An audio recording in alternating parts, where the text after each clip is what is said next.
Okay, awesome. So we are in the month of Gemini, right? Gemini, center column of center column. This is exactly what we want in life. We want to connect to center column. How do we connect to center column? Right, in this month we have the holiday of Shavuot. The holiday of Shavuot is the first holiday ever existed, because this is where all, the birth of the Israelite actually happened in the month of Shavuot, when we all received the Torah. So there is a very, very special energy that is revealing in this month at all, because the planet Mercury in Hebrew is Kochav. Kochav is Kaf Vav, which is 26, and Kaf Bet, which is 22. 26 is the Tetragrammaton, the Yud Ke Vav Ke. And 22 is all the letters, all the Hebrew letters. And when we combine this together, I always say that Mercury, even as an astrologer, I have tendency to kind of ignore Mercury, because when you look at transits is the way the planets are in the sky right now. So when you look at transit, you look what Jupiter is doing because it's big, what Saturn is doing because it's karma, what all those Pluto doing, and all these like giant planets all the time, to see what a big change. But really, the planet that really create changes in our life is that planet Mercury that rules, Gemini, because Mercury, it's about communication. A person, when Mercury is going to do a transit to one of our planets, a person will get a phone call, which is only a phone call, right? But it could be a phone call about a new job that he's going to work there for the next 10 years and all his life is going to change. It's going to be, a couple of people are going into divorce, and because Mercury is having a nice transit, and the person suddenly will get will be relaxed and will communicate in a nice way. It can save the marriage. Like Mercury, it's such a important planet. Now, not only that it's important planet generally, we know that the north node in our own chart show our correction, and I hope everybody here know what correction is. But in the collective right now, the collective north node is in Gemini. It means that the entire humanity needs to learn how to communicate. So not only that Mercury is a very important planet since last May until December, we put extra emphasis on that planet called Mercury, because everything that planet is doing is creating a lot of change in our life. So we are in this month. We're in the month of Gemini. Gemini is very important, and beside what everybody know, that we need to learn how to communicate, because communication again is very fundamental. Communication, because Mercury is in charge of communication, right? So if we really learn how to communicate, we can save relationship, we can save marriage, we can save our job place, our life can be so much better with great communication. But the other side of Mercury is the listening.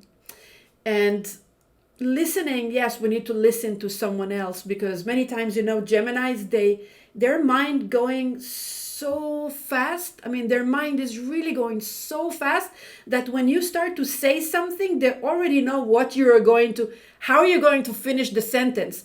So from mid-sentence until the end, they don't listen to you. And if a Gemini will say, yeah, sure, that he's not listening to you, because he cannot handle all those details. It needs to be very short, although they like to talk. I always say about Gemini, they can talk and talk, God help me. So anyway, so what I wanted to emphasize here really is the listening. But in this specific month, we would like to concentrate on listening to ourselves. Now, what does it mean listening to ourselves? Listening to our body, our physical body, and our mind.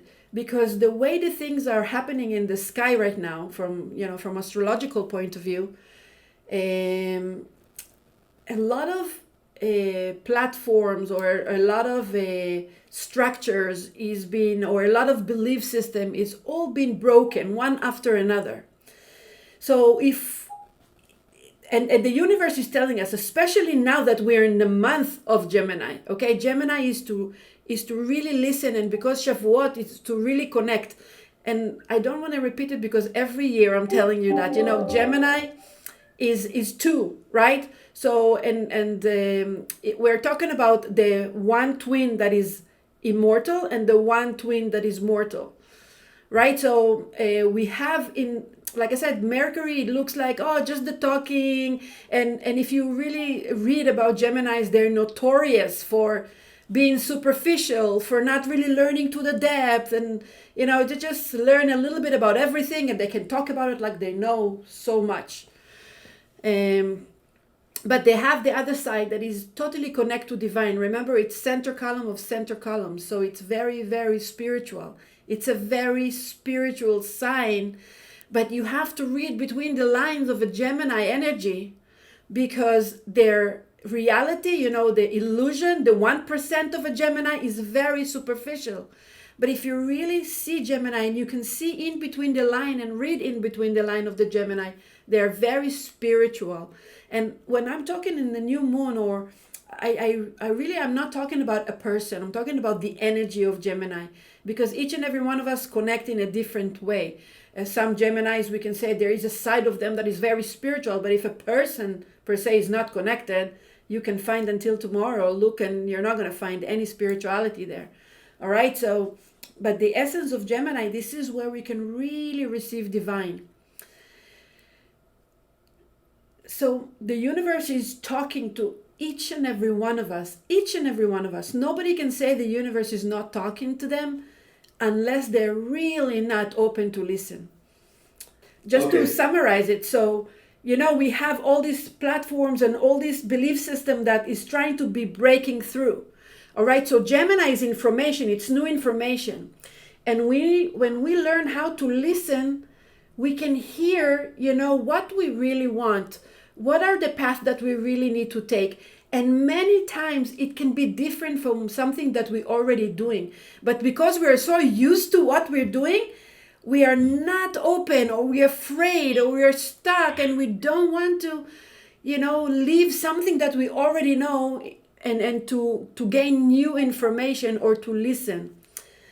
I think that so many people are going through challenges right now, and it seems that there is a lot of, when things are going in Israel, there's a flames in Israel. It's a sign, it's a wake-up call for the world, and it's not coincidentally that two massive, what happened in Lag BaOmer, and now something that's happening in the new moon. What is the universe trying to tell us? What's the message here? I'm sure it's a message for all of us, especially students of Kabbalah. We know that whatever is happening in the world, we can make a difference. And it's a reflection of us. So what do you think about that? Well, from astrological point of view, I'll tell you. From an emotional point of view, this is a very good question, but this is not the right time to answer it. Because when a person is in grief, or when the person is going through something, it's very, very important to feel it first. Because the question we ask ourselves about what happened in Meron,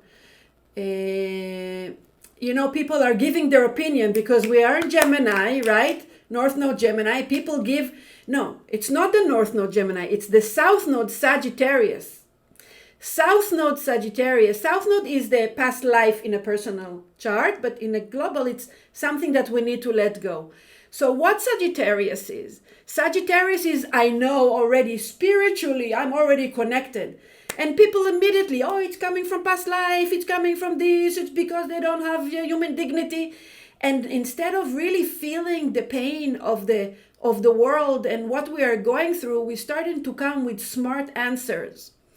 So it's better for us, to on a specific what happened in Israel or what happened in Meron. We don't really have answers for that, because right now we are in a time of pain that we really need to feel it. But you can ask a collective or general question of why bad things happen, right? So when bad things happen, it's not about those people that are going through something. So we don't pass judgment on anyone. But it's really about us, because let's go back to astrological point of view. We know that in December 21st, we had the great conjunction in Aquarius. Well, if somebody wants to open a business right now, let's say, Okay, is this a good time after the Omer, or is this a good time to start a relationship, to do something major in life? Is this a safe time to start? Is this the energy Yeah. in the universe allows something like that? Yeah, absolutely, yes. You know, we're Kabbalistically we're going into the month of Gemini. In the Gregorian calendar, if you ask any astrologer out there in the world that is not Kabbalistic astrologer, everybody will tell you that this is the new moon of Taurus.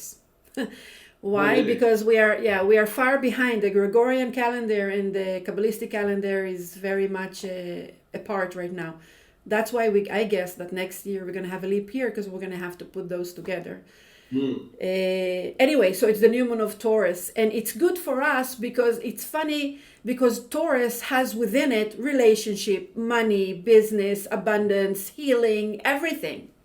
All right, but it's always in the time of the Omer, and that's the ultimate restriction. Like we had in the portion of Behar, the ultimate restriction is the Shemitah, right? The dropping of the land. And if you don't know what I'm talking about, go back to Behar. But I'm sorry, it's not the time. But it's the ultimate restriction, because within the month of Taurus, everything is available, but we're in the Omer, so we cannot start anything new. But look at this now, how the universe fixes for all of us, that we can all connect to that energy of Taurus when we're already in Gemini, when the Omer is over. All right, so we can still connect to that energy that is very, very strong. And because we have the sun and the moon conjunct in the sign of Taurus in the sky at the new moon. The sun and the moon already conjunct to the black moon, which in Kabbalah is the female aspect of the other side. And what's the job of the black moon? The black moon, the job of it really, it's an illusion. It's totally illusion, and it's just gonna make us feel bad because. So in the new moon, the sun and the moon conjunct the black Lilith. You know, the black moon. Sorry, I said her name. Yeah, right? They conjunct together. Okay. Now, Taurus is about confidence. The sun and the moon in Taurus is about confidence. And it's about the physical body. That's why if you combine the Gemini together with the Taurus, we really have to listen to what the body is telling us as well. Because, you know, we all, sometimes, you know, someone told me, okay, you need to run 5 miles a day. But the body, when I do that and the body is talking to me, the body is saying, don't do that. You need to do something else, you know, and in order for me to be healthy. So it's very important when we have that Taurus physical body, you know, that is conjunct that black moon, is very important to listen to what the body is telling us, to listen to where the universe is taking us. Okay, and I think that's the main message that I want to transfer here, because we don't want to go like Gemini all over the place. If we will be able to, because the black moon will tell us you're not safe. You're not safe. You have to be safe, because Taurus, right? And the black moon wants to sabotage that confidence that Taurus can bring us. So, but if we know how to listen to where we need to go and how do we need to treat ourselves and how we need to treat our body, then we can really go in the path. Because remember, the sun is in Taurus. So confidence we have, but we have the other side that tells us, you know, you're not safe. Look what happened in the world. You're not safe. You don't know what's going to happen tomorrow. All right, and remember, like I said, in January 21st, we had a great conjunction in Aquarius. So Aquarius is society, is community, is people. It's not an individual sign. It's the sign of it's for everyone. What's the downfall of Aquarius? That they think that they are unique. Okay, so when you are unique, and you think that you're special and everyone else is not special, then a problem begins. But when you are unique and you say, thank you, Creator, for giving me that uniqueness, I can share it with the world, then you really connected. All right? So what really happens in everything that is happening, if you answer it as not as for special things that happen, but as a global understanding of what we need to do, is we need to listen so we will know where to go, so we can feel. And we have Mars in Taurus, Mars in Cancer right now, emotionally instability, right? So everything that is happening is for us to feel safe, for us to feel belong, for us to feel confidence. And when we feel confidence and we see our uniqueness and we see how special we are and we receive we don't need someone to tell us how great we are. We just know it because we know how to follow our path. Okay, then that uniqueness we can share with the world. We don't keep it for ourselves, or we don't think that, oh, look at me, I'm like that, I can do this and I can do that. So it's about the person to get stronger so they can share with the world.